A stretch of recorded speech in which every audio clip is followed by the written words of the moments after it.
और जो sub inspector वहाँ पे है इंस्पेक्टर, और उसने तो खुलेआम वो गुंडागर्दी में जाके रखी हुई है कि मतलब ओपन पैसे जितने मुंह पे आते हैं तो उतने मांगते हैं। इन सब लोग जो हैं वो आज के दौर के अंदर करप्शन करप्शन करप्शन करप्शन, बस यही चीज़ है। आज से 3 या 4 साल पहले एक हादसा हुआ है जिसके अंदर 2 बच्चे जो हैं वो शहीद हो गए इसी रोड के ऊपर। तो हमारे जो वहाँ के नुमाइंदे हैं एक बंदे से 5,000 रुपया लेते हैं। अब इसका मतलब ये था कि जो RTI तुमने लगाई है ले दे के दफ़ा दफ़ा। अब मैं उनसे पूछता हूँ, मैंने तो आपको नहीं कहा, आप तो BDO नहीं हो, आप तो कोई डिप्टी कमिश्नर नहीं हो, आप तो ACD नहीं हो, मैंने तो डिपार्टमेंट के ख़िलाफ़ जो है RTI लगाई थी। आदाब, सदाए पंजाल में आपका खैर मकदम। मैं हूँ आपका मेज़बान आसिफ मीर और आप देख रहे हैं सदाए पंजाल, हमारा मकसद आपकी आवाज़। तो फिर BDO साहब के खिलाफ भी थोड़ा बहुत एक्शन लेना पड़ेगा, तभी जाके इस मसले का कोई हल निकलेगा। और नाजरीन, आज हमारे स्टूडियो में मौजूद हैं इखलाक महमूद, जो एक सोशल एक्टिविस्ट हैं जिनका ताल्लुक़ ज़िला पुंछ की तहसील मंडी के एक छोटे से गाँव अड़ाई से है। पिछले कुछ दिनों से इन्होंने RDD डिपार्टमेंट पे एक RTI लगाई, जिसके बाद वहाँ के जो कुछ सरपंच हजरात हैं उनकी तरफ से कुछ इन पे उंगली उठाई गई। हम इनसे डायरेक्ट बात करेंगे कि RDD डिपार्टमेंट पे RTI लगाने के बाद इनके साथ क्या मामलात पेश आए और इन्होंने RTI किस वजह से लगाई थी RDD डिपार्टमेंट, क्या इश्यूज़ थे। इखलाक जी, सबसे पहले सदाए पंजाल में आपका खैर मकदम। ये मशकूर हैं आपके कि आपने अपना कीमती वक्त दिया हमें। आप बताएंगे कि RTI लगाने के बाद आप पे क्या इश्यूज़ उठे, क्या उंगलियां उठी, और RDD डिपार्टमेंट पे RTI लगाने का क्या रीज़न क्या था, कारण क्या था? सबसे पहले आपका बहुत बहुत शुक्रिया। मैं आपको बताता चलूँ कि आज से 1 मंथ पहले मैंने एक RTI लगाई।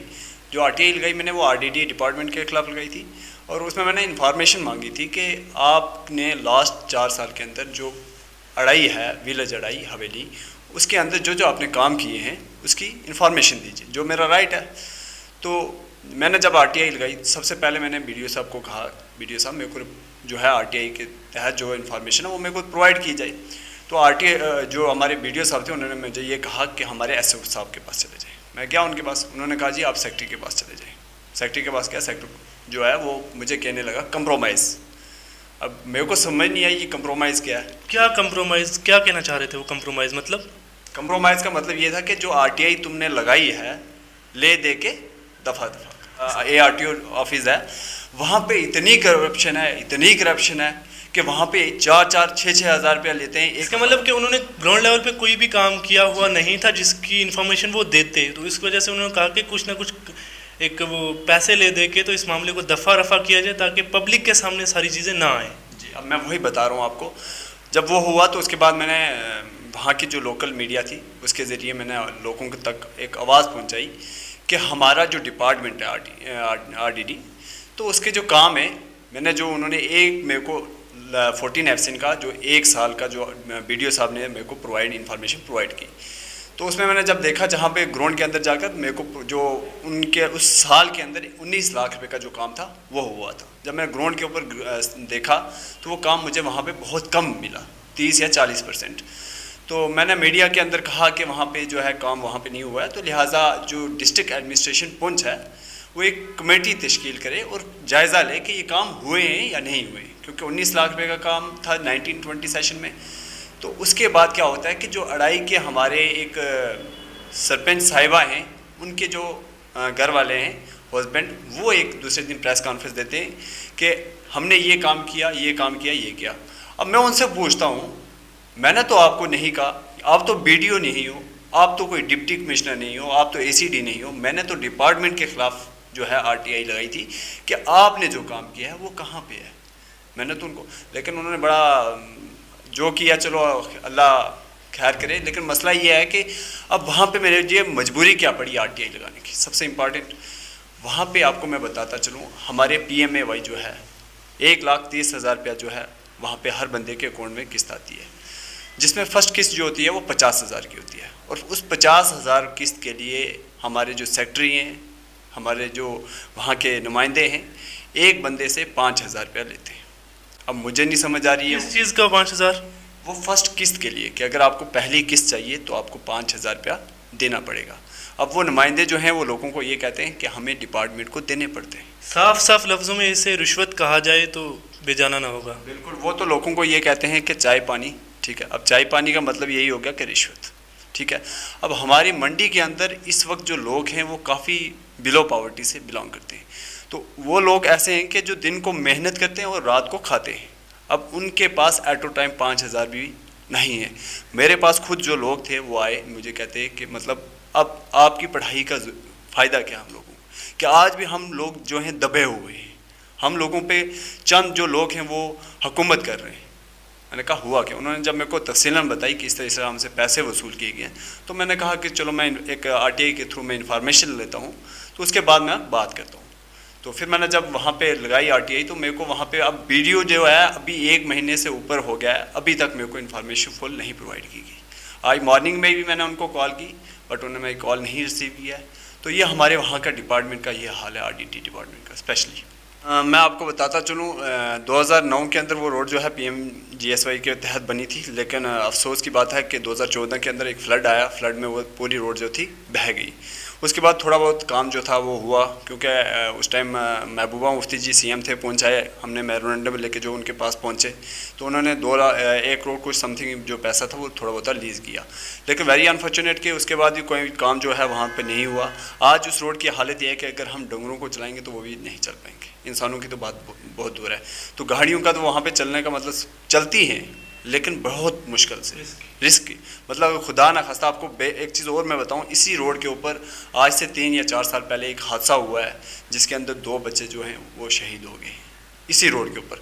तो हमारे हालात वहाँ के ये हैं। उसके साथ साथ मैं अड़ाई के बताता चलूँ, क्योंकि हमने वक्तन फ़वक्तन जो है अड़ाई की आवाज़ उठाते रहे, क्योंकि चंद जो नुमाइंदे हैं अड़ाई के बने हुए, वो अपने मुफाद के लिए क्या करते हैं कि जाके अगर आवाज़ उठाते हैं तो जाके आगे कंप्रोमाइज़ कर देते हैं। अब उस सिस्टम को हमने ख़त्म करना है, क्योंकि इस अवाम को जो दबा हुआ है, 70 साल से अवाम दबा हुआ है, उस चीज़ को हमें ख़त्म करना है। आखिर कम से कोई ना कोई एक बंदा जो है अब पहल करेगा। मुश्किलात बहुत हैं इस काम में, लेकिन आवाज़ उठानी है, अल्लाह का साथ है। इंशाल्लाह जो है वक्तन फ़वक्तन हम गरीब अवाम की आवाज़ उठाते रहेंगे। कोई ऐसा काम मुझे बताएं आप कि मतलब कि हमेशा एक ही सवाल सुनने को मिलता है कि डेवलपमेंट नहीं हुई, कोई भी काम नहीं हुआ। कोई ऐसा काम जो आज तक हुआ हो? देखो, कहीं हम हर इंसान को करप्ट नहीं कह सकते, कहीं जगह बहुत अफसर ईमानदार भी होते हैं, लेकिन मसला ये है कि जब अब यहाँ पुंछ के अंदर जब जम्मू कश्मीर से कोई फंड निकलता है ना, वो पुंछ में पहुँचते वो उसका 20 या 30% बच जाता है, ठीक है। अब जब अवाम के बीच पहुँचता है तो वो 10% बच जाता है। तो ये हमारे सिचुएशंस हैं वहाँ पहुँच गई। अब जैसे मैं अड़ाई की एक एग्जांपल देता हूँ, अड़ाई हवेली के अंदर एक ड्रेन बना हुआ है, और ड्रेन बना हुआ है 1.5 लाख रुपये का।